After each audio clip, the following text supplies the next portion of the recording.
guys, welcome to my channel. This is my first video on here since about like 13 years now. Some of you might know me from Gear Gods or from my band Witherfall, or maybe even any of the number of times that I've guested on some friends' YouTube channels. I'll probably make an intro video that'll probably go on the main page of the channel to give people an idea of what this channel is about, but for now we're gonna get right into it. And the first thing that I decided I was going to make a video on is the Roland JV-1080, because it was one of my first keyboards, or I guess sound modules I should say, that I started out with. I actually have it right there. I don't know if you can see it. That is the one that I've had since forever. And when I found out that Roland were releasing a plug-in version of it, I was really pumped because to this day I still use it actually quite a bit, and the fact that I'd be able to potentially not have to use the hardware unit or rely on always having the hardware unit, and I can have it in my computer wherever I go, was a very enticing idea for me. So I've been using it for quite a while at this point, but I thought it would be really cool, since I have the real unit, I can compare the real thing with the software version for you guys. You're gonna use one keyboard, and it's gonna send MIDI to both the software, the same MIDI to both the software and the hardware, and we're gonna record both of them, and we'll take a listen on the differences. Okay, so first of all, let's open this thing up. I mean, it looks like the JV-1080. So the first sound we have here is, interestingly enough, on the software version, it's a 128 voice piano, and on the hardware, it's a 64 voice, probably because the software version doesn't have that same limitation. Other than that, they should sound the same. I'm guessing it's just polyphony. So let's give it a go. I have all these tracks armed. For those of you wondering why I have an extra MIDI track here, it's because this particular keyboard, the Native Instruments Complete Mark II, you can't use the USB MIDI and the MIDI ports at the same time without basically making another track and setting it up to send it out of that track. So that's why I have to have that on and armed at the same time, so I can do both at the same time. Okay, so let's get into it. Let's start with the piano. So.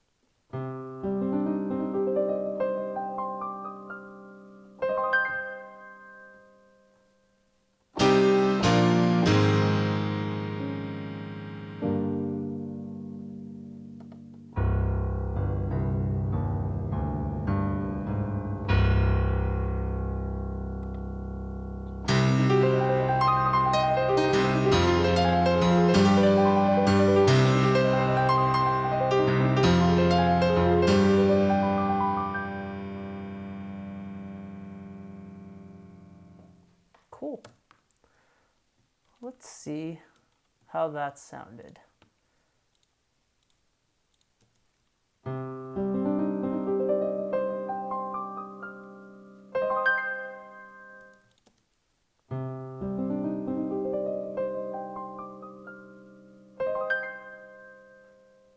There is a little bit of a difference. From what I can hear, it's the high end.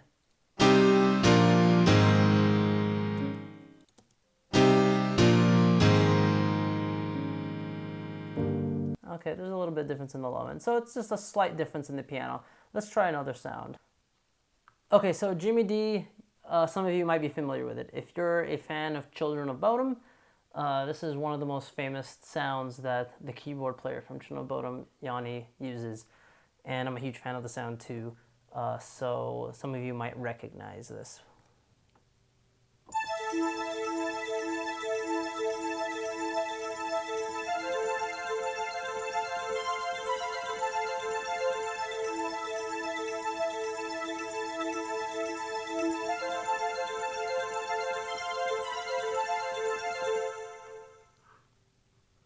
All right, let's take a listen.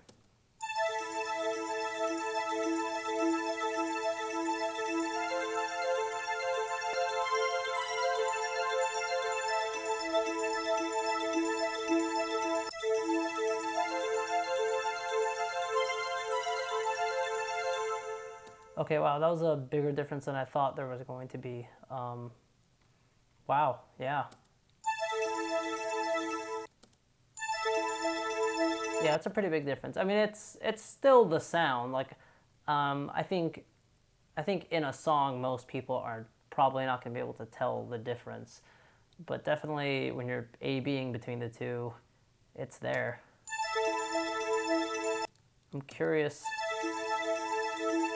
Yeah, I'm curious what it is. So moving on, we'll do another bell sound. This is Fantasia JV, based off of the D50 Fantasia. I used to use this sound quite a bit, so let's see how it stacks up to the real thing.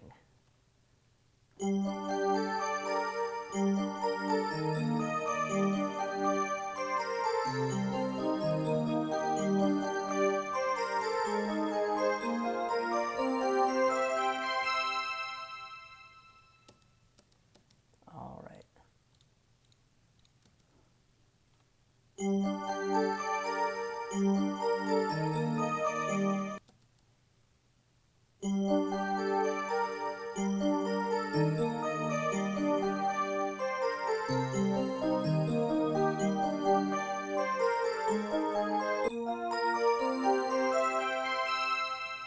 Yeah, that one's also noticeably different. I wonder what it is. If I had to take a guess, it might be the effects section.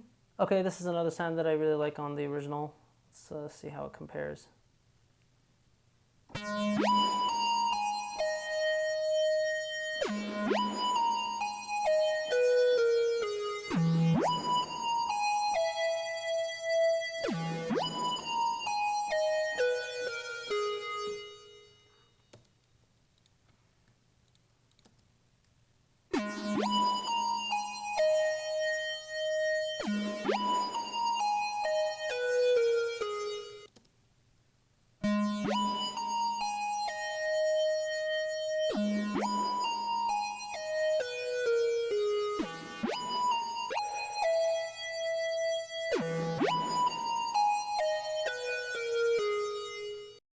Subtle difference in this one.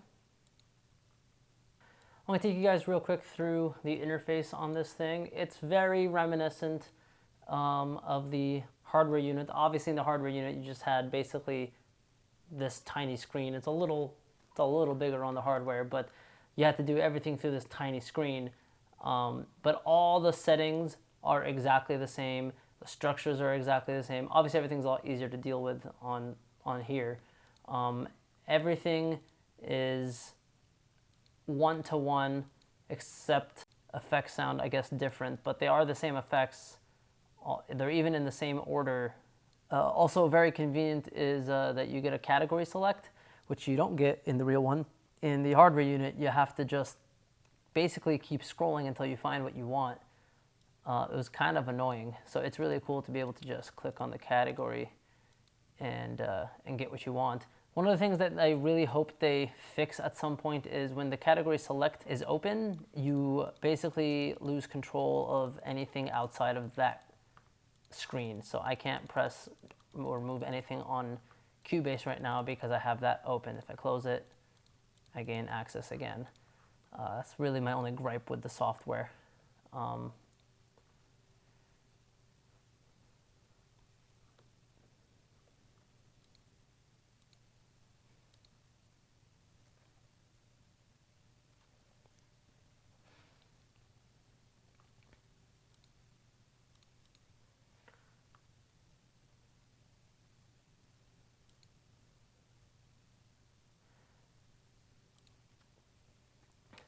There's not really much more to say about this. It's one of the most famous sound modules. It was in most studios in the 90s.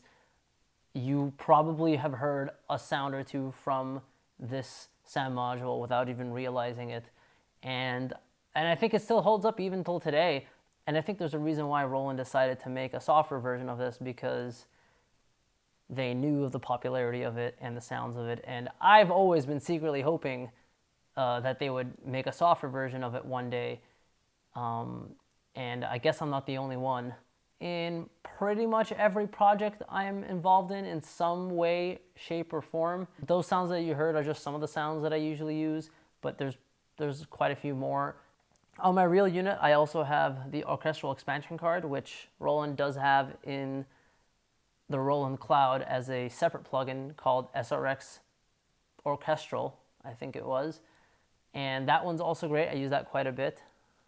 And that's it for this video, guys. I figured I'd show you this because it's just one of my favorite pieces of gear, and now it's in plugin form, and I use it all the time, and I love it. Let me know what you guys think of the sounds, how it compares to the real thing. Obviously, there was a little bit of a difference there, some more than others. I don't think enough of a difference that it's too big of a deal. My guess is that the difference probably came down to the effects. I'm guessing emulating the effects from the hardware unit onto the plugin is maybe a little more difficult than they thought, because everything else I think should be pretty easy for them to do. They have the samples, right? So the samples are going to be exactly the same. So this is going to be a weekly thing, by the way. This isn't just a one-off thing. I'll be doing more videos, and they're not just going to be about keyboard, like virtual instruments. It's going to be about production stuff, recording, mixing, mastering, keyboards, sound design, yeah, all that kind of fun, good stuff. I'll be reviewing keyboards as well. I have a Core Kronos here that I'll be showing quite a few off with that, and show you guys some of the sounds that I know I keep getting asked a lot for. I'll show you guys how to make some of those cool Dream Theater sounds. If you like this video, please hit the like button, and if you love the video, please subscribe and hit the notification bell. If there's any content you'd like me to cover, please post it in the comments below. I read them all. And if it's something I have the means of showing, I'd be more than happy to do it. And with that, I'll see you guys in the next video.